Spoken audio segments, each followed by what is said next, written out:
안녕하세요. 반갑습니다.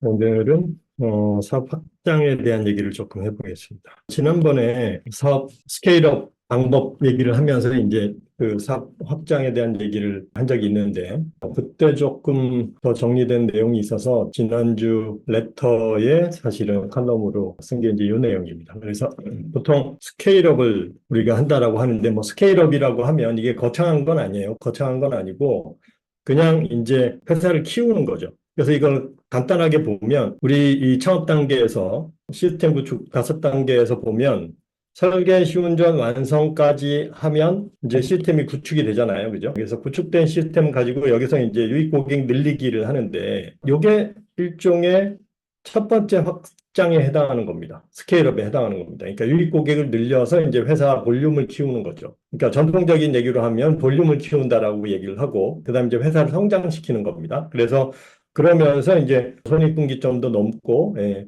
그 다음에 이제 더 커지면 이제 뭐 부가 상품을 추가하거나 타겟 시장을 추가해가지고 더 이제 키운다라고 하는 거고. 그래서 사람에 따라서는 나는 요 정도 선에서 그냥 유지할래라고 하는 분들도 있고요. 그 다음에 나는 회사를 좀 더 키워볼래 하는 분들이 있습니다. 거기에 따라서 사실은 이제 전략이 좀 다른 거죠. 그래서 여기에서 유입 고객 늘리는 방법으로 제가 보통 얘기하는 게 크게 이제 한 3가지 정도 얘기를 합니다. 그래서 일단 노출을 늘리거나 타겟풀을 늘리거나 지표를 계산한다. 이렇게 돼 있는데 그거를 보면 퍼널 모델에서의 얘기입니다. 퍼널 단계에서 보면 노출을 늘리거나 얘를 늘리거나 그 다음에 이렇게 돼 있으니까 얘를 하나 더 이렇게 세팅이 돼 있는 거죠. 그러니까 얘를 하나 타겟 풀을 더 추가하거나 그 다음에 여기 전환율, 클릭률, 전환율, 뭐 완료율 뭐 이런 것들을 이제 키우는 방법이 있는 거죠. 그래서 이게 이제 전통적으로 우리가 얘기하는 키우는 방법입니다. 그래서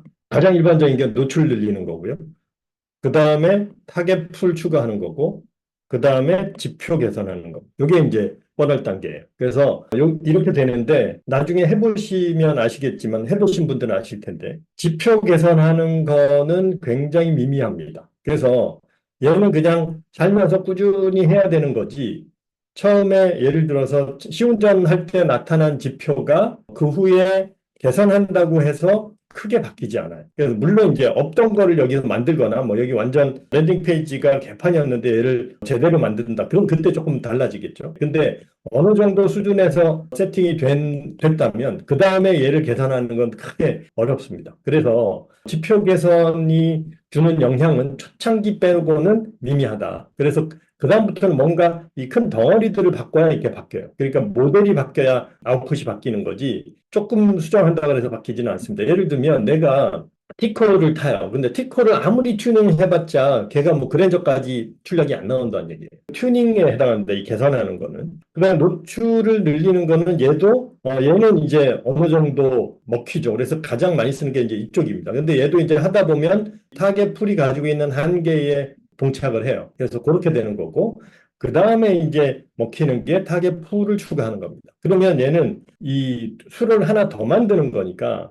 얘는 덩어리가 커요. 예를 들면 내가 인스타에서 열심히 해가지고 인스타 가지고 이제 어느 정도 세팅이 됐어요. 그런데 예를 들면 네이버를 하나 더 늘렸더니 거기서 또 이만큼 나오는 거예요. 그 다음에 쿠팡에 입점을 했더니 또 거기서 이만큼 나오는 겁니다. 그래서 이 타겟풀 추가하는 게 사실은 어떻게 보면 굉장히 큰 덩어리입니다. 그래서 제가 이제 칼럼에 쓴 얘기는 이 퍼널 파트에서 스케일업을 한다. 그냥 이런 것들 뭐 노출 늘리고 요거는 이제 이 유입 늘리는 수준이라고 한다면 조금 더 이제 크게 키우는 거는 이 타겟 마켓을 추가하는 겁니다. 그래서 요거를 늘리는 게 큰 거고 그래서 요거를 늘리는 방법은 제가 늘 얘기를 했지만 그러니까 일단 유료를 내가 쓰고 있다면 유료 노출을 쓰고 있다면 유료 노출 플랫폼이 여러 개가 있죠. 그래서 그거를 일단 내가 하나씩 하나씩 공략해 나가는 겁니다. 그게 있는 거고 두 번째는 수수료 노출이라고 그랬죠. 그래서 내가 어디 입점할 때가 있다라고 하면 예를 들어서 뭐 쿠팡에 입점할 수 있다. 그럼 쿠팡에 입점하면 여기서 크게 들어옵니다. 그리고 뭐 마켓컬리라든지 그다음에 뭐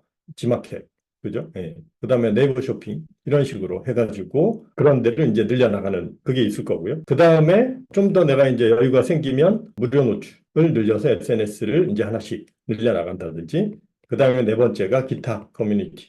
그래서 뭐 맘카페를 공략한다든지 내 고객들이 있는 소규모 카페나 소규모 커뮤니티들을 콜라보를 한다든지 뭐 이런 식으로 해서 공략하는 식으로 늘려나가면 얘는 한 덩어리씩 훅 들어옵니다. 그래서 첫 번째는 이 타겟 마켓을 추가하는 거다. 이렇게 보시면 되고요. 그 다음에 이제 이건 이제 퍼널 모델이 가지고 있는 스케일업 방법입니다. 그래서 요 세 가지 외에는 없습니다. 근데 이제 우리는 엔진 모델이니까 엔진 모델은 해볼 게 여기 한 군데가 더 있어요. 엔진 모델은 이제 여기서 하는데 여기서는 유입의 문제는 아니니까 이제 이탈률을 줄여야 된단 말이에요. 이탈률을 줄이려면 그러면 활성률을 높여야 된다 그랬죠. 활성률이 올라가면 이탈률이 떨어집니다. 그래서 활성률을 높이려면 거리들을 만들어줘야 되는 거죠. 거리들을 만들어줘야 되는데 이제 이게 어려운 거죠. 그래서 이 거리를 만들어내는 이제 프레임워크 방법으로 이제 제가 정리를 한 게 뭐냐면 제가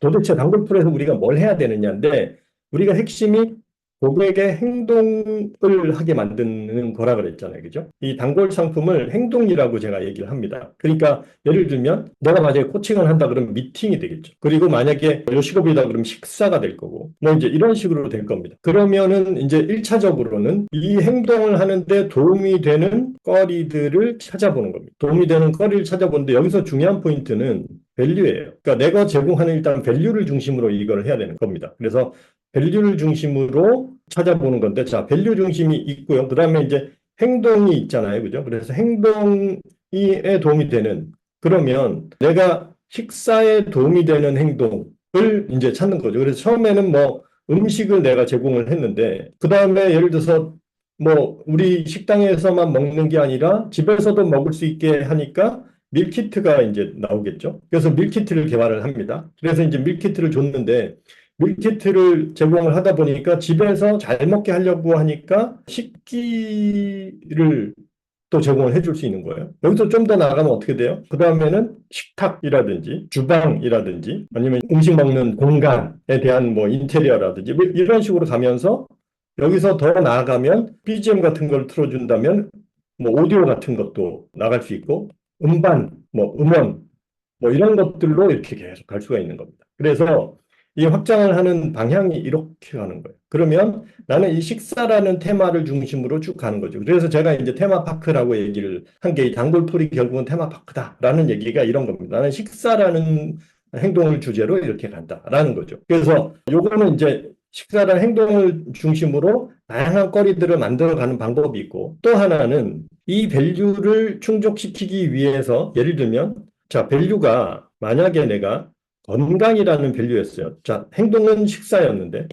건강이라는 밸류를 제공했단 말이에요. 그죠? 그래서 처음엔 내가 식사만 제공을 했는데 건강이라는 걸 제공하기 위해서는 식사가 아니라 뭐 운동도 좀 해야 돼요. 그러면 여기서는 운동이라는 액션이 또 나올 수 있는 겁니다. 여기서는 운동이라는 액션이 나올 수 있어요. 나는 건강이라는 밸류가 더 강하면. 근데 내가 그런 걸 줄 수 있어. 그러면 식사하기 전에 운동하는 방법이라든지 그러면 운동 비디오, 그다음에 운동하는 기구, 그다음에 뭐 운동웨어 뭐 이런 식으로 또 계속 다각화를 할 수 있는 거죠. 이런 식으로 식사라는 포인트로 갔다가 또 밸류에서 행동을 만들어내고 이런 식으로 우리가 부가 상품을 개발할 수 있는 겁니다. 그래서 이게 부가 상품이 될 수도 있고요.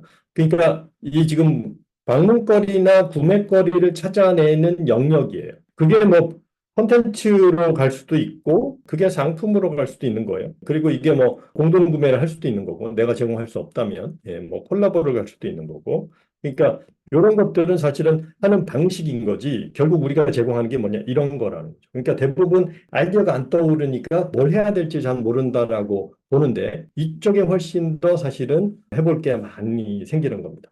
그래서 그런 식으로 밸류 중심으로 해서 행동을 찾고 그 행동을 도와주는 여러 가지 거리들을 찾는 방법. 그다음에 또 하나는 이 밸류를 제공하는 또 다른 행동이 뭐가 있는지 찾는 방법. 그래서 이렇게 두 가지 방법으로 부가 상품 그리고 여러 가지 거리들을 찾아내면 그게 이제 이 단골 파트에서의 스케일업 하는 방법입니다. 그래서 얘는 뭐예요?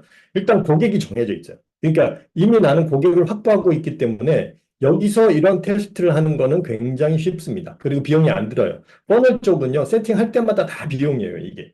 근데 여기는 단골 풀이 있으니까 여기다 그냥 공지만 한 번씩 해보면 되는 거예요. 그래서 반응 있으면 하고 없으면 안 하고. 그런 차원에서 해보시면 훨씬 더 효과적으로 우리가 아이디어들을 찾아낼 수 있다. 그렇게 보시면 되고, 자, 그렇게 되면 사실은 내가 고객 100명 또는 단골 1000명만 있더라도 이 1000명의 고객이 할 수 있는 여러 가지 거리들을 계속 찾아낸다 그러면 이 단골 객단가가 계속 올라가기 때문에 처음에 나는 뭐 1인당 10,000원밖에 안 되는데 만약에 인테리어, 주방 뭐 이런 게 들어간다고 치면 갑자기 10,000원이 50만 원이 될 수도 있는 거예요. 그래서 그런 식으로 거리들을 꾸준히 늘려가면 우리가 스케일업을 또 다른 차원에서 한번 해볼 수 있다는 거죠. 그래서 어떻게 보면 이쪽이 사실은 더 유리합니다. 그래서 요거를 제가 이제 타겟 액션이라고 부르는 거예요. 그래서 여기선 타겟 마켓을 찾는다면 여기는 타겟 액션을 찾아라. 타겟 액션을 찾아가지고 그 액션을 기반으로 거리를 늘리거나 아니면 또 다른 타겟 액션을 찾거나 이렇게 보시면 될 것 같습니다. 자, 관련돼서 또 질문이나 의견이 있으시면 올려주시고 오늘은 여기까지 하겠습니다. 마치겠습니다.